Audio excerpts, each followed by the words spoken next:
legends speak of an ancient, wise man, a man who has been alive for generations, who holds the knowledge of the entire universe in his very mind, a truly all-powerful being who can solve any equation, answer any question, know any thought. And even he would forget about the explosion passive sometimes. It's not my fault, okay? Come on! Welcome to Into the Breach, an isometric turn-based puzzle game where you pilot giant mechs being used as glorified fly swatters. In the distant future, most of humanity is destroyed by monstrous beings known as the Vek as they spread underground. However, there is hope. Humanity has finally perfected time travel, allowing the transport of pilots and their mechs through different timelines. Using this new power, countless squads of pilots are sent to the past of many different worlds with only one purpose: destroy the Vek before they destroy us. Now, most games that involve giant mechs aren't exactly puzzle games, but somehow Into the Breach really pulls it off. Believe me, the time travel plotline is the least confusing part of this game. Every run, you'll begin with 3 mechs, each with its own pilot. There are a variety of squads to choose from. The Rusted Hulks specialize in dropping smoke across the field to prevent attacks. Blitzkrieg specializes in repositioning enemies to chain powerful attacks together. The Zenith Guard specialize in shields and energy weapons to protect civilians. And the Flame Hulks specialize in war crimes. There are more options, but I'm not going to go over all of them here. Once you've selected your squad, the next step is to pick a place to defend first. You have the option of 4 islands, each with its own environment and hazards that you need to work around and be prepared for. Archives Incorporated is dedicated to hosting civilians and has tides that rise to cover parts of the map. RST Corporation terraforms the terrain in order to destroy the Vek and has earthquakes and lightning storms. Pinnacle Robotics manufactures sentient weapons and have massive blizzards, and Detritus Disposal is a literal trash can with lakes of acid. Kind of like Detroit. Each island is sectioned into districts, each one with randomly generated goals like protect the train, kill all the Vek, don't kill all the Vek, protect a power plant, you get the idea. Completing each goal will reward you with something nice like stars, or lightning bolts.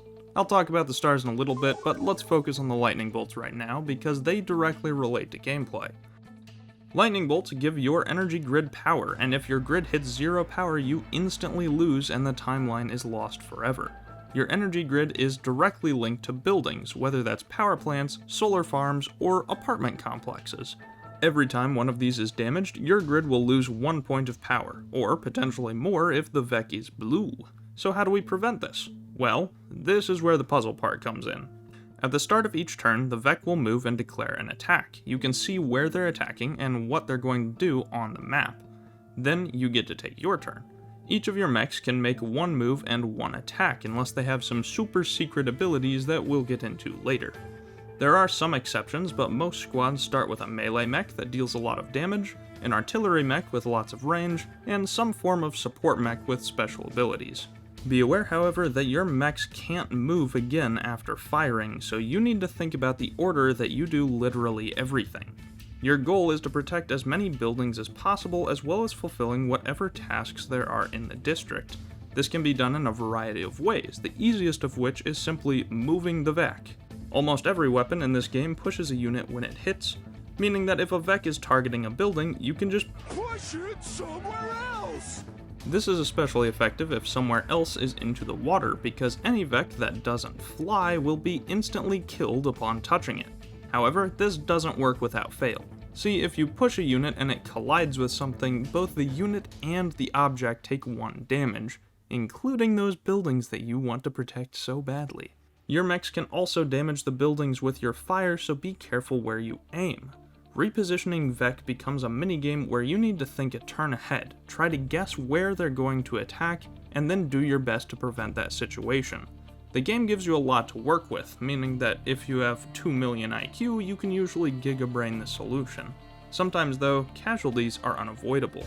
For example, we have this lovely blue fella about to attack a building. Unfortunately, there's no way to move him without dealing damage. We could let him attack, but he deals 3 damage, and since there's 2 buildings here, we'll lose at least 2 energy from our grid. A good solution would be to push the Vec into the building, meaning that we only lose one power from our grid, but the best solution is to never be in this situation to begin with. Don't worry if it happens though. In war, civilian casualties are only a statistic. Congratulations, you've cleared a few districts, you only have 3 more to go. I bet you're proud of yourself, aren't you? Well, buckle up, cowboy, you've got a boss to kill. Once you have 3 districts remaining on any island, a boss will assault the HQ. You're not required to kill it, but it will give you more stars. Once you clear the big bad boss battle, the island will be cleared, meaning it's finally time to talk about those stars. By completing extra missions, you've earned yourself reputation, and now that the island is clear, you can finally spend it.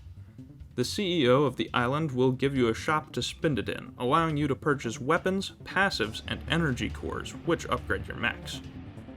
Each island has its own reputation, so spend it all, you won't be able to use it later. After that, you can move on to the next island and the difficulty increases. Each time you complete an island, more elite Vec will spawn, more dangerous types will emerge, and the missions will get generally more difficult. After you clear 2 islands this way, you have the ability to go to the final stage, the Vec Hive. You don't need to go here immediately though, feel free to make the game more difficult by doing additional islands. Once you're comfortable with the amount that you've just fucked yourself over, we can take a walk to the Hive at a leisurely pace. The Hive is unlike the previous islands, as it doesn't have districts, civilians, or extra objectives. It literally becomes the Halo Reach mission. You land on the volcanic island and a series of energy relays are dropped down to you. These are your connections to the grid instead of buildings in this area, so don't let them get destroyed or you'll still lose.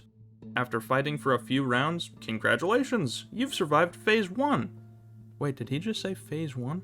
That's right, motherfuckers, there's more. After a brief earthquake, you're dropped into the cavern below the island, the true Hive. More energy relays drop down, as well as a nuclear warhead.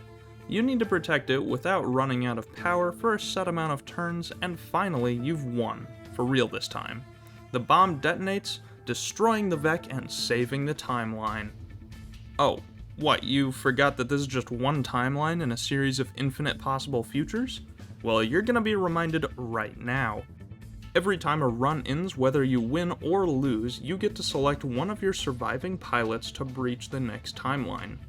Even if you win, the work is never done. This pilot will keep their pilot abilities, but not their mech, meaning that they give you a considerable bonus in the next run. I suppose now is a good time to talk about the pilots. Behold, my amazing segue. Pilots gain experience from killing Vec in battle, and each one has a variety of abilities that can be unlocked separate from your mech abilities. These can be mundane things like improving grid defense or gaining extra XP, or completely game-changing abilities like being able to move after firing or attacking twice if you don't move. But how do you get new pilots? Well, there's a small random chance in every district you enter that your dad will arrive with the milk. Oh, wait, no, there's actually no chance of him coming back. There is, however, a small chance of a time pod appearing. If you recover it by standing on it or defending it until the battle ends, you'll get a few rewards. Just don't push a bug onto it by accident. These rewards can be anything from new weapons to pilots or power cores, and most of the time they're worth getting if you have the chance. See, when a mech takes too much damage during a battle, it'll become disabled for that fight and the pilot will be killed. In future battles, it can be piloted by an AI unit, allowing you to control it like normal, but AIs never have pilot abilities, so they're worth replacing. I mean, come on, would you rather look into the cold, dead eyes of a machine, or the beautiful face of Abe Isamu? Speaking of Abe's beautiful face, you may have noticed that the pixel art in this game is absolutely fantastic. In fact, you may recognize it. Into the Breach was made by Subset Games, the same company who made FTL, an equally entertaining and beautiful game. There's a ton of tiny details packed into this game, like the environment changing when it takes damage, or the pilot portraits changing to flashing warnings when they hit 1 HP. In fact, the main reason I love playing Abe is because of his 1 HP portrait. I mean, come on, this looks cool as hell. There's painstaking detail put into every model, every animation, and every text box. You can really tell that a lot of love went into this game, including the music. You may not notice it changing on your first playthrough since a lot of the music has the same feeling, very sad, but a touch of determination. There are a lot of futuristic synths and high piano notes, which really has this hopeless feeling, like knowing that what you're fighting against can never really be stopped. Yet the whole time there's this driving drum beat and strings in the foreground, with gongs sounding in a lot of the tracks, giving this sense of determination to keep fighting anyway, and it's really beautiful. Honestly, it reminds me of the soundtrack for Dungeon of the Endless, and everyone knows that I love that game. Oh, and I should probably mention that you don't have all the squads available from the start. You need to unlock them with coins that can be obtained through achievements. That's right, achievement hunting is built into the mechanics. Every squad has 3 goals, which will reward you with a coin each, and there are overall goals that can be completed with any squad. Most squads you can unlock pretty easily, but the last squad requires you to have all the other achievements, which includes beating the game on hard and not taking any damage for an entire island. Good luck!